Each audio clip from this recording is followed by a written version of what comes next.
Ever stop to wonder why the smartest people in the room often choose quiet strength over, well, showing off? Today we're looking at 10 traits that show quiet isn't weakness, it's actually the height of self-command. The quiet Stoic gives us a window into people who are genuinely careful with their words, living out that old Stoic ideal of thoughtful speech and an even more thoughtful inner life. Why did the Stoics make silence such a central thing, turning it into a whole way of living, a subtle way of engaging with the world around them? Along the way, we'll figure out what actually makes someone a silent Stoic, someone who finds real power in stillness, wisdom, and clarity of thought. A lot gets said about these kinds of people, and yet they keep this calm, steady attitude while navigating life's rough waters anyway. Their silence speaks to an inner strength, a deep understanding of life that words alone can't really capture. So what can we learn about ourselves by actually practicing quiet? How might our lives shift if we picked up this whole art of silence too? Come along, because honestly, the Stoics' most valuable skill might have just been knowing how to keep quiet. Let's go find the quiet power sitting at the heart of Stoic wisdom. 1. Keep calm. There's a ton of wisdom buried in the Stoic embrace of quiet and calm, a trait that mirrors their whole search for inner peace and reason. Epictetus summed up serenity pretty perfectly. "Be silent for the most part," he said. "Or, if you do speak, say only what's necessary." That advice really lights up the whole Stoic approach. Talking less doesn't just save mental energy, it actually creates a calm space inside you. Why do quiet Stoics carry such remarkable calm? Because they understand the power hiding in silence.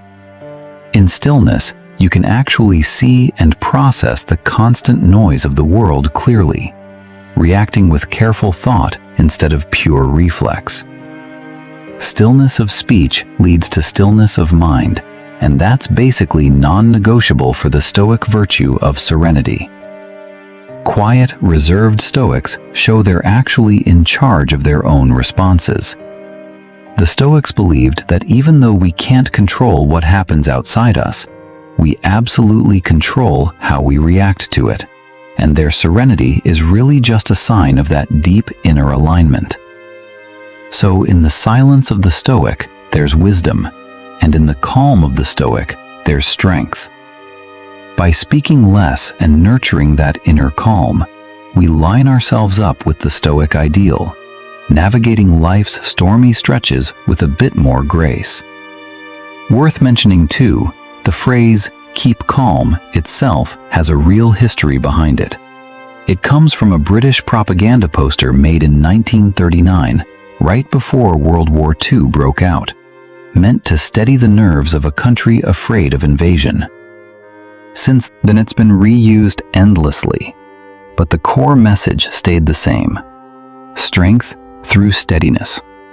Psychologically, adopting a keep calm mindset can genuinely lower anxiety, promoting a sense of control in moments of fear or stress, and helping you make decisions based on facts rather than raw feeling. It shows up everywhere too: work, public speaking, family friction, precisely because it's such an easy, relatable phrase to lean on.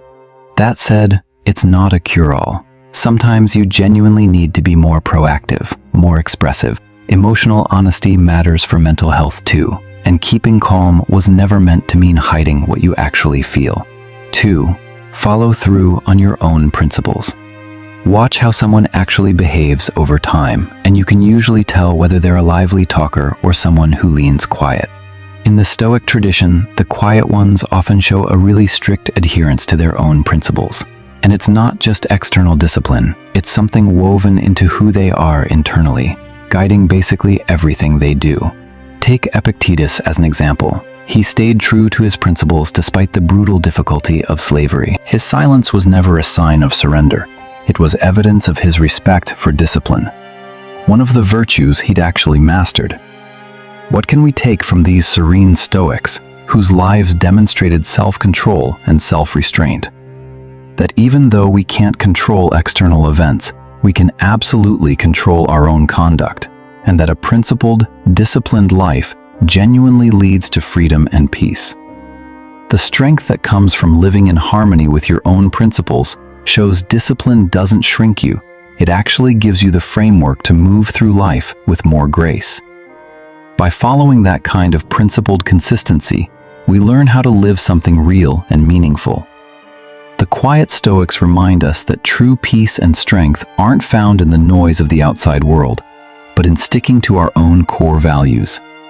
Let's be inspired by that and work on developing our own version, not as a burdensome rule book, but as a guiding light toward a life of virtue, honesty, and deep inner peace. 3. Strength through adversity. Ever wonder why the silent Stoic stays so steady through life's storms? Their silence isn't empty, it's a fortress, built right into the stillness of who they are, giving them real strength to face hardship.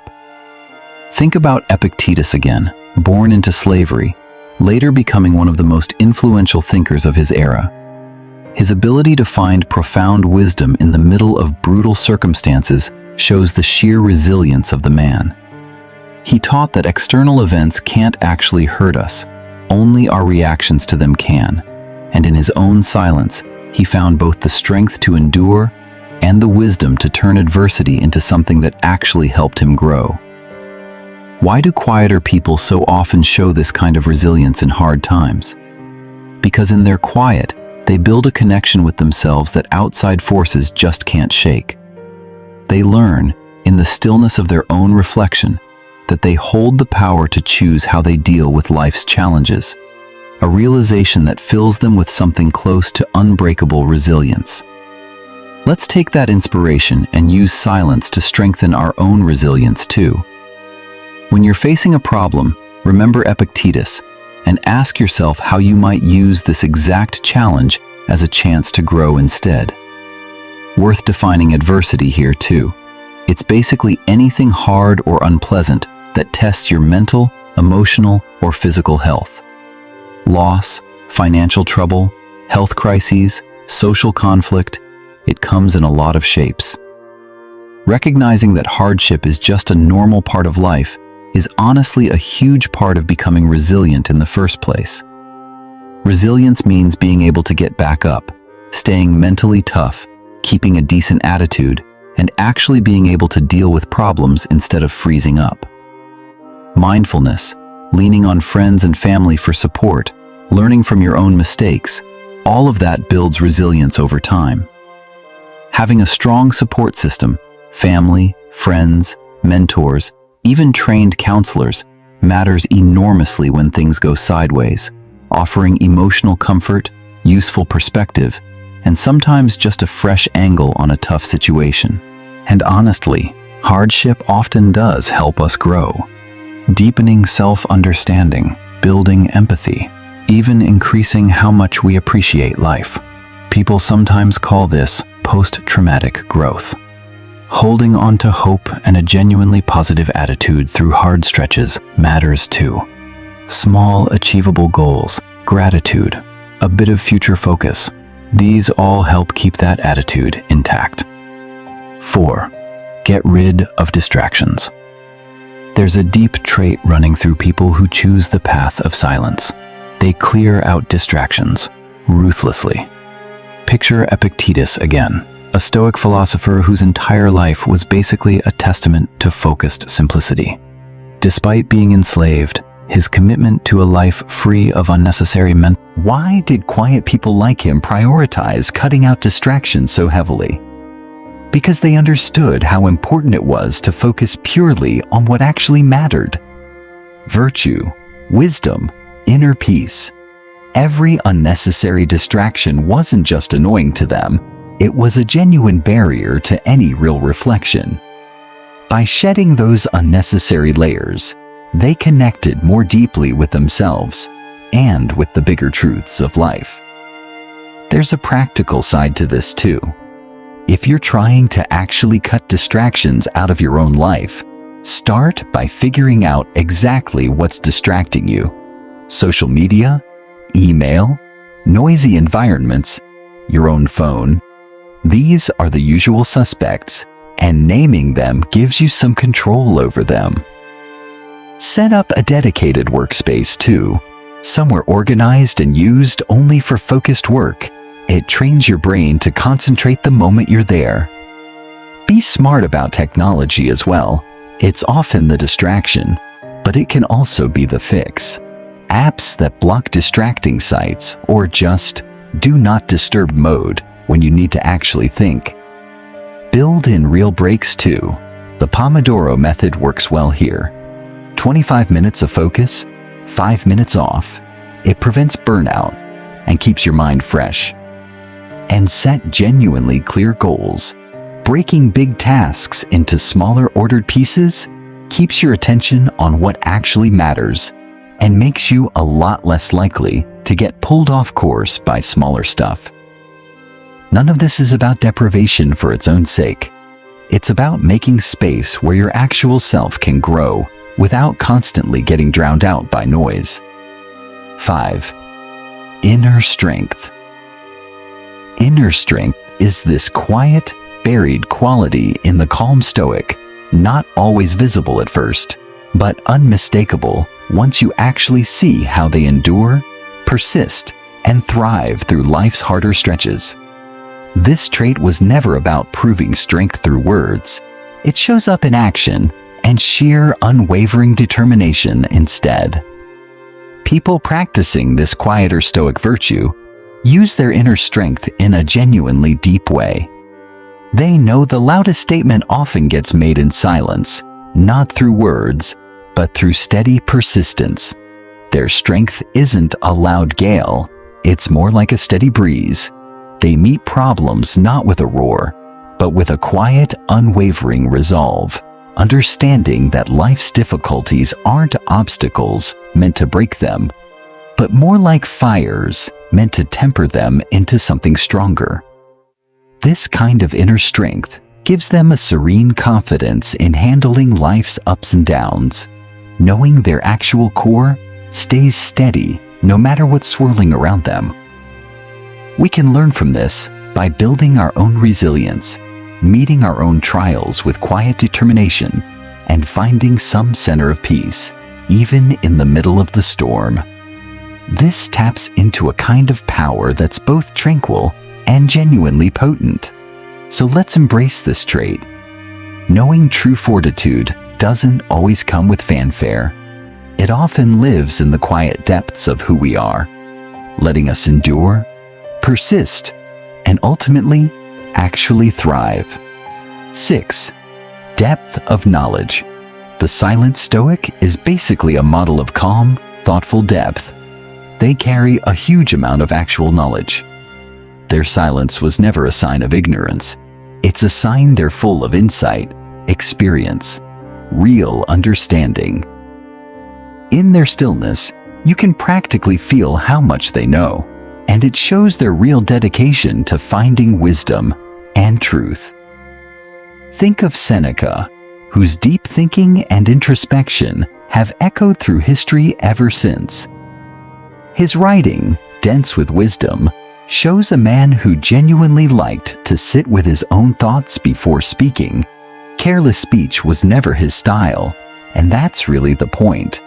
Real knowledge often lives in silence. His life shows how someone develops deep understanding and clear thinking in the peace of their own mind, away from all the outside noise. The silent Stoic shows us that depth of knowledge was never just about gathering facts. It's about weaving actual wisdom into who you are. It means paying close attention, listening carefully, thinking deeply. In their silence, these Stoics are basically having a running conversation with themselves about the complicated parts of life and coming up with insights that feel like the stillness and clarity of a still pond. Let's value silence then as a place where wisdom can actually take root. where our understanding of the world and ourselves can genuinely deepen. Honoring the Stoic path of seeking truth, not through the noise of words, but through the clarity that comes from thoughtful quiet.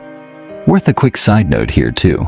There's actually an educational framework called Depth of Knowledge, built by Dr. Norman Webb, that organizes tasks by how much actual thinking they demand, from simple recall, remembering facts, following easy steps, up through applying skills in new ways. Then strategic thinking, solving multi-step problems, justifying decisions. All the way to extended thinking, complex reasoning, in-depth projects. It's mostly used in education to help teachers build lessons and assessments that actually stretch a student's thinking, rather than just testing memory. Though it's not a complete framework on its own, it doesn't account for things like emotional engagement, so it works best paired with other educational approaches. 7. Non-judgment. There's a deep quality tucked into Stoic quiet reflection. People who choose their words carefully also tend not to judge through their own stillness and awareness. Stoics accept that everyone's walking their own unique path, full of its own trials and lessons, and that acceptance was never rooted in indifference. It comes from a deep understanding of our shared human condition. Marcus Aurelius, despite holding immense power as emperor, practiced non-judgment fervently, writing often in his private journal about seeing others with compassion and understanding, knowing they were doing, like him, what they believed was right, based on their own nature and knowledge. This view let him approach people with patience instead of condemnation. What can we take from this? Non-judgment frees us from constantly reacting to other people's actions, which makes us a little more humble and encourages us to treat others with the same kindness we'd want for ourselves. It also promotes real inner peace, since it frees us from the exhausting habit of constantly judging and reacting. Practicing it improves our relationships and helps us grow, building empathy, patience, understanding along the way. Let's be inspired by the quiet Stoics and by Marcus specifically, and try seeing the world through that same lens. 8. The art of deep listening. Why does the wise Stoic listen more than they speak? This technique, straight out of Stoicism, is what you might call deep listening, and it's more than passive hearing. It involves real understanding and empathy too. Stoics knew listening deeply helps you understand not just what someone's saying, but who they actually are. Think of the Stoic teacher Musonius Rufus. Articulate as he was, he treated listening as a path to real knowledge, gaining insights he'd never have found through speaking alone. It was through listening that he built wisdom, compassion, and a genuine connection to the world around him. What can we learn from the art of deep listening? It teaches us to be present, to value other people's perspectives, and to recognize that everyone's carrying a story worth hearing. Practicing it builds patience, empathy, a stronger sense of connection with the people around us. Try it in your very next conversation. Pay attention not just to react, but to actually understand. Ask yourself what you can learn from the exchange, how you might connect a bit more deeply. Practically, deep listening starts with actually being present, setting aside phones, stray thoughts, whatever's pulling your attention elsewhere, and treating the other person and what they're saying as the only thing that matters right now. Eye contact, nodding, body language that shows you're actually tracking. It also means setting judgment aside, putting your own opinions on hold long enough to genuinely hear what someone's saying without your own assumptions getting in the way. Which doesn't mean you have to agree with everything. just that you give them the space to say what they actually think. Real understanding means trying to grasp not just the words, but the feeling and motivation behind them, connecting emotionally, not just intellectually, asking questions that show you're genuinely tracking, reflecting on what was said, maybe restating it in your own words, or asking a clarifying follow-up keeps things clear and shows you're paying attention, and responding thoughtfully in a way that's respectful and actually connected to what was said closes the loop, whether that's offering support, sharing a thought, or just acknowledging what you heard. 9. Humility. Ever notice how people who talk less tend to carry this quiet sense of humility? In Stoic culture, that's no coincidence. Quiet Stoics show humility not just outwardly, but as a deep, genuine virtue reflecting what they actually believe. That wisdom was never about proving your presence through words, but about embracing the vastness of what you simply don't know yet. Take Cato the Younger, a Stoic who lived with this remarkable blend of courage and humility, and despite playing a major role in Roman politics, chose a life of simplicity over luxury, which really shows how deeply he lived his own beliefs. His modesty wasn't weakness, it was a sign of his unwavering strength and conviction. He spoke less, listened more, and let his actions carry his beliefs forward. What does this mean for us? The humility of these quiet Stoics teaches us we can only really be great once we know our own limitations and are willing to learn from everyone and everything we come across. It makes you ask, do I listen to actually understand or just to respond? Am I open to the wisdom around me, or limited by my own ego? By embodying this kind of humility, we cultivate a life of genuine contentment and deeper connection. It helps us grow, adapt, and accept that life's always changing with a bit more grace and respect. Let's find strength in our own silence and humility the same way. 10. Self-control. Self-control is basically the skill that lets you manage your feelings, actions, and impulses in service of your longer-term goals. And it matters across basically every area of life, relationships, work, school, mental health generally. It starts with understanding your own triggers, figuring out what feelings, events, or people tend to make you act without thinking. Once you know what sets you off, you can prepare for it, sometimes even avoid it entirely. From there, build actual coping strategies, deep breathing, a short walk, some positive self-talk, mindfulness or meditation, all help you stay calm and in control in the moment. Get clear on your own goals and limits too. Clarity there helps you stay on track, and setting real boundaries on what's acceptable behavior, even to yourself, reinforces self-discipline. Learning to delay gratification matters a lot here too. The ability to hold off on an immediate reward in favor of a better one later. Practicing this with small stuff, saving toward a bigger purchase instead of spending immediately, builds the muscle over time. And don't be afraid to ask for help. You don't have to build self-control entirely alone.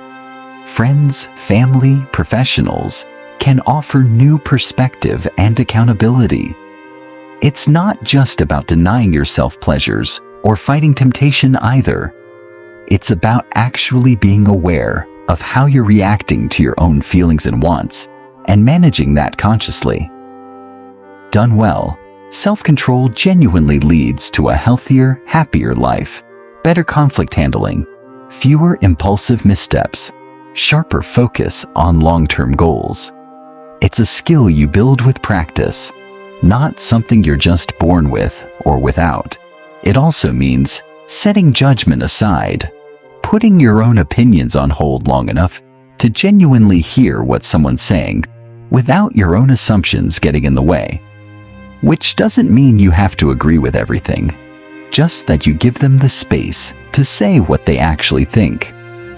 Real understanding means trying to grasp not just the words, but the feeling and motivation behind them, connecting emotionally, not just intellectually, asking questions that show you're genuinely tracking, reflecting on what was said, maybe restating it in your own words, or asking a clarifying follow-up keeps things clear and shows you're paying attention, and responding thoughtfully in a way that's respectful and actually connected to what was said closes the loop, whether that's offering support, sharing a thought, or just acknowledging what you heard.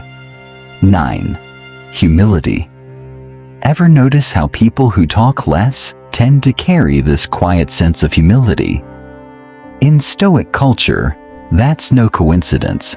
Quiet Stoics show humility not just outwardly, but as a deep, genuine virtue reflecting what they actually believe.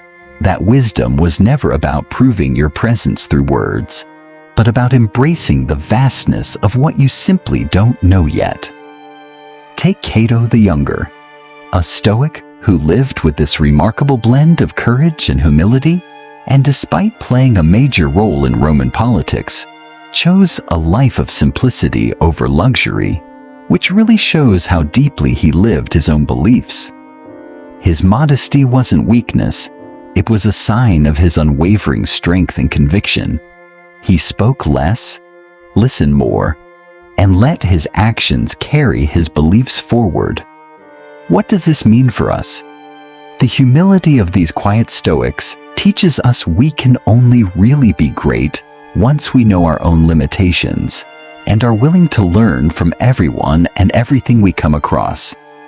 It makes you ask, do I listen to actually understand or just to respond? Am I open to the wisdom around me or limited by my own ego? By embodying this kind of humility, we cultivate a life of genuine contentment and deeper connection. It helps us grow, adapt, and accept that life's always changing with a bit more grace and respect. Let's find strength in our own silence and humility the same way. 10. Self-control. Self-control is basically the skill that lets you manage your feelings, actions, and impulses in service of your longer-term goals.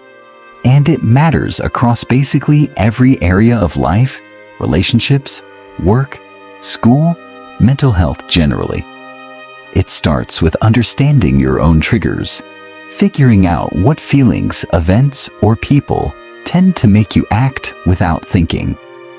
Once you know what sets you off, you can prepare for it, sometimes even avoid it entirely.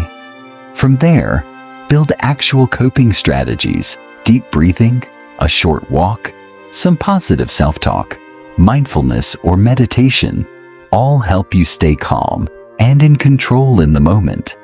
Get clear on your own goals and limits too. Clarity there helps you stay on track, and setting real boundaries on what's acceptable behavior, even to yourself, reinforces self-discipline. Learning to delay gratification matters a lot here too. The ability to hold off on an immediate reward in favor of a better one later. Practicing this with small stuff, saving toward a bigger purchase instead of spending immediately, builds the muscle over time. And don't be afraid to ask for help. You don't have to build self-control entirely alone. Friends, family, professionals can offer new perspective and accountability. It's not just about denying yourself pleasures or fighting temptation either. It's about actually being aware of how you're reacting to your own feelings and wants, and managing that consciously. Done well, self-control genuinely leads to a healthier, happier life, better conflict handling, fewer impulsive missteps, sharper focus on long-term goals. It's a skill you build with practice, not something you're just born with or without. And this stoic silence we've been circling the whole time isn't just staying quiet for its own sake. It's a deliberate practice that shows real command over yourself.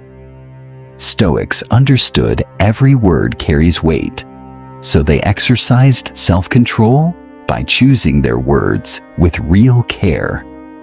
Marcus Aurelius, despite all the stress of actually running an empire, found peace and strength in reflective silence. His private writings show a man genuinely committed to self-control, not easily swayed by shifting feelings or outside chaos. He used silence to manage his own thoughts and emotions, turning them into good decisions and real wisdom. What can we take from these calm, quiet Stoics? Their behavior shows how powerful, thoughtful, considered responses actually are. It makes you ask, am I in charge of my words, or are my words in charge of me? Am I aware of how my speech affects me and the people around me? By practicing this kind of self-controlled silence ourselves, we build a more thoughtful life, one where our words actually match our actions and beliefs. This doesn't just help us grow personally and find inner peace. It improves our relationships too, letting us move through the world in a more deliberate, meaningful way. Pause. So, we've walked through the 10 traits of the quiet Stoic today. As we wrap up this journey, let's carry the deeper insight with us that the quiet Stoic's deep reservoirs of silence teach us real wisdom often speaks in hushed tones. Their traits, this blend of introspection, resilience, and discernment, guide us toward a more measured, more meaningful way of living.